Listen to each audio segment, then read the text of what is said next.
10 percentile, especially as a man. All the women want the top 10%, all the money goes to the top 10%, all the status goes to the top 10%. You cannot be a normal man anymore. When it comes to life, it's easy to keep winning. You have to keep the momentum up, right? It's hard to get going, but once you get going, you have to keep it up. So just make sure you never lose it. Don't fall off. Don't do anything stupid. It's pretty easy to win if you never lose, and you'll be fine.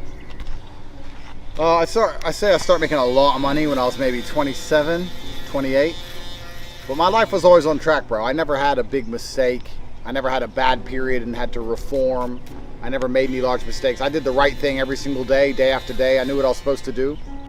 I think the universe is very giving, and if you're the kind of person who turns up on time and works hard and does what they're supposed to do and is never lazy, then it's always going to give you what you want. I've yet to see somebody who tries their best to get something and genuinely gives it their all and doesn't get it. I've never seen it. So I think you can have anything you want in the world. It's just a matter of whether you truly want it or you want to say you want it. And also, I think it's player versus player out here in the world. Every dollar you want, every girl you want, every car you want, somebody else wants. And we're fortunate that a lot of people talk about wanting things, and I think a lot of people are brutally lazy. You can outwork 95% of people by just simply working harder. You'll have anything. You have anything. But as a man, you must go through a process of discovering what is true and what is false about the world, and developing absolute and utter competency so you can outcompete other men. Don't you wake up and think, how do I become the best man on the planet? Don't you wake up and look at yourself deep in your own eyes in the mirror and say, how do I become the most fearsome competitor on the face of the planet? How do I become that guy nobody wants to compete against? I don't think anything good in life happens by accident. If you find a person who's in fantastic shape and you say to them, how did you get in such good shape? They very rarely say, oops, I don't know, it just came to me. They say, I had to get up and plan for it and train specifically and eat specifically and do specific things to end up looking this way. They had to try very hard for it. Don't say, oops, I just got rich, it was an accident, I don't know. You just said you're a normal man. Let me explain something. The normal man is not acceptable in this hyper-competitive world. Normal means in the middle. Middle is not good enough. You must be the top 10%, the top 10 percentile, especially as a man. All the women want the top 10%, all the money goes to the top 10%, all the status goes to the top 10%. You cannot be a normal man anymore. Perhaps 50, 60 years ago, you could be a normal man with a normal job, have a normal life and a normal wife and a normal house and a normal car and be happy. But the world we are now living in is proving that being a normal man is nothing more than slavery. They've just proven it to all of us. Listen to me carefully. They just proved it in this last 3 years of this imaginary fucking garbage they were fucking locking us all up for.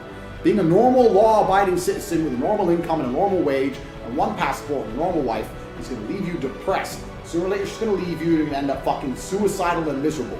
Only men on this earth who are happy in the modern world of hyper-competitiveness are exceptional individuals. And every single woman wants them. The famous, rich, and super important, tall, strong, fucking handsome, top G's. Being a normal dude ain't going to cut it. You know the problem with being a normal dude? I'll tell you the problem. If you're a normal guy, your chick fucks normal guys. Guess what that means? It means everyone's competition. The guy who delivered your pizza might just take your bitch. Is that the life you want to live? No. Don't focus on the girl, focus on yourself. If you're worried about the girl and not worried about yourself, you're going to be wasting time and energy, right? It's easy. If you had to win a race, Abraham Lincoln said it. If I had 6 hours to chop down a tree, I'd spend the first 5 hours sharpening my axe. It's the same with nearly everything in life. The better you become as a man, the easier everything else becomes. We're all on a continuous journey for self-improvement, and if you try your absolute best every single day, then you don't have to look at what's bad about yourself. It's not about where you currently are, it's about where you're headed. The path I'm headed on is the same path that I've always been headed on. I've never made any large mistakes in my life. I've never been the guy who was a drug addict and went to rehab, or the guy who was depressed and became better. I've always been the person who woke up every day, did what he was supposed to do, tried his hardest, was honest, never lied, was on time, worked hard, and got exactly where I wanted to be in life, and now the entire world is mine. I'm the most stupid person on the planet with hundreds of millions of dollars. I'm the top G. And the way I am headed, I'm going to do nothing but continue my ascent into absolute achievement. This is who I am as a person because of my daily habits. So I can sit and say, yeah, there's some areas of me I would like to improve, but I know that that's going to happen naturally during the course of my life because I don't take mistakes, I don't take days off, I don't lay in bed, I don't eat shit food, I don't do any of that crap. Every single day is a day where I become a tiny bit better. And as that compounds across my life, I'm going to die as the greatest human, greatest individual to have ever lived on the planet. Relationships between people is always going to be a value exchange. There's no such thing, unless you're being used like a fool, of you having all the value and the people next to you having no value to add to your lives. Even the friends you talk to, they make you laugh, so they give you value, right? So by extension, how do you get good people around you? How? Think about it. It's a value exchange, right?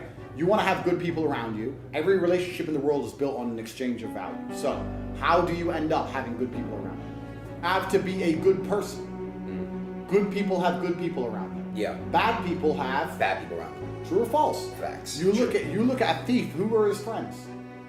Thieves. Because he can't hang around with good people because he's stolen from them. So my circle is solid, and they are good, valuable assets to me because I am a good, valuable asset to them. The better a person you become, if you were to embark on this journey of self-discovery like we just described, and you would start taking your life very seriously, would be people who would come into your life who would be new, and there'd be people who fall out of your life. Guess who's going to fall out of your life? The bad people. People who are wasting your time. I agree with wasting that. your life. I agree with that. And the people who would join into your life would be the people you're training with. People who want to climb Mount Everest with you, etc. The better you become as a person, the better your circle becomes. Which is why when people send me questions, and I get this a lot, hey Andrew, my friend did this to me, my friend stole my girl, some bullshit. Well, if you're hanging around with losers, guess what you are? A loser. A loser. If you're hanging around with snakes, guess what you are? A snake. A snake. There's no snakes in my circle, there's no losers in my circle. The best way to have a good circle is to be a good person.